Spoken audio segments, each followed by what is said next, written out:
उत्तर प्रदेश की 2 लोकसभा सीटें ऐसी हैं जिस पर राजनीति में दिलचस्पी रखने वाले हर शख्स की निगाहें बनी हुई हैं। हमेशा से गांधी परिवार का गढ़ रही रायबरेली और अमेठी लोकसभा सीटें इस बार 2024 के चुनाव में भी हॉट सीट बनी हुई हैं। दोनों ही सीटों पर अभी तक कांग्रेस ने प्रत्याशी घोषित नहीं किए हैं। बीजेपी की तरफ से भी अमेठी से तो स्मृति ईरानी को टिकट दिया गया है, लेकिन रायबरेली से अभी तक नाम फाइनल नहीं किया गया।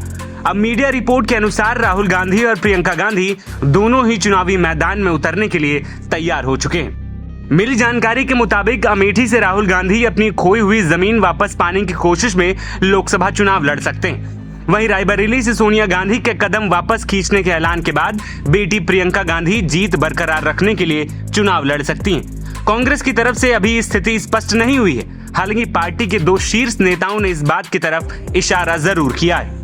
कांग्रेस के सीनियर नेता और राज्यसभा सांसद जयराम रमेश से पूछा गया कि अमेठी रायबरेली सीट से कांग्रेस किन्हें उम्मीदवार बनाने वाली है।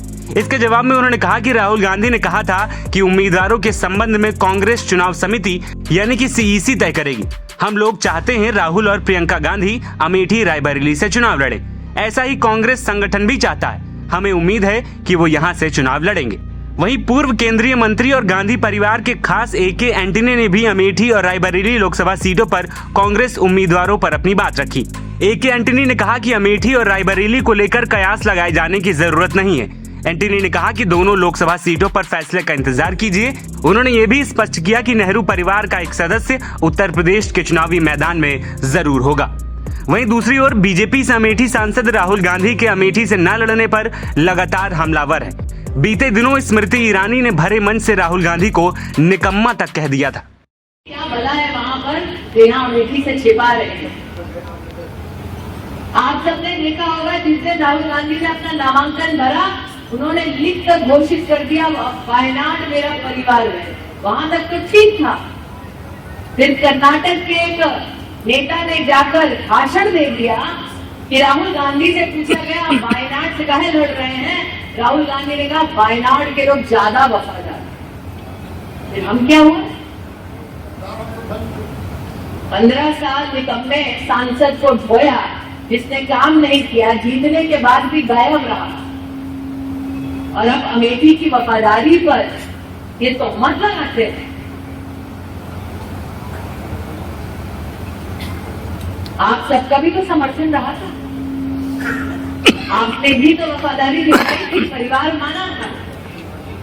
मैंने लोगों को रंग बदलते देखा है, परिवार बदलते पहली बार राहुल गांधी को देखा। वो बदलता अपना परिवार। तो इसीलिए आज आपसे कहने आई, इंसानियत के नाते कहने आई, गांव-गांव घर-घर जो काम किया उसके आधार पर कह रहे हैं कि कमल का फूल खिलेगा। हम सब जानते हैं योगी की सरकार है, मोदी की सरकार आने वाली है। तो जब दोनों ही तरफ कमल का फूल है तो अपने भी बूथ पर कमल का ही बटन दबाओ। वो अपने लिए लड़ रहे हैं, हम अपनों के लिए लड़े, ये निर्णय करके यहाँ से जाए। वहीं इससे पहले प्रियंका गांधी के पति रॉबर्ट वाड्रा ने भी अमेठी से चुनाव लड़ने की इच्छा जताई थी, लेकिन फिलहाल इस पर कोई भी बात कांग्रेस पार्टी की तरफ से नहीं कही गई है। लोकसभा चुनाव के पहले चरण के मतदान में चंद ही दिन बचे हैं। ऐसे में कांग्रेस के लिए अमेठी से उम्मीदवार न उतारना लोगों के जहन में कई सवाल खड़े कर रहा है। देखना यह होगा कि अभी और कितना समय लगेगा कांग्रेस को अपने प्रत्याशी की घोषणा करने में। एनबीटी ऑनलाइन की रिपोर्ट।